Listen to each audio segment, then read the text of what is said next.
Առաջինը դե իհարկե գանգատը, դա շատ կարևոր է, հարցնել այդ գանգատները, երբ եղավ, ոնց առաջացավ եւ այլն, զննումն է շատ կարևոր, հիվանդի պետք է ընդհանուր զննել, հասկանալ, ինչ վիճակում է հոդը գտնվում, հոդերը եւ այլն, եւ արդեն երրորդը անցնում ենք կլինիկա լաբորատոր եւ գործիքային հետազոտությունների, որ տեսնենք, արդյոք ունենք մենք բորբոքային ցուցանիշներ,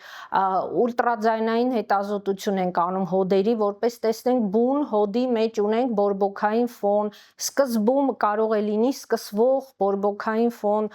ջլերի կապանների ախտահարում, ընդեղ աճառի ախտահարում եւ արդեն եթե կարիքը լինում է նաեւ անում ենք ռենտգեն հետազոտություն։ Եվ ըստ այդ ամբողջ մեր կոմպլեքսի հավաքում ենք եւ որոշում ենք այս հիվանդը ռևմատոլոգի հիվանդ է, թե պետք է ուղղորդվի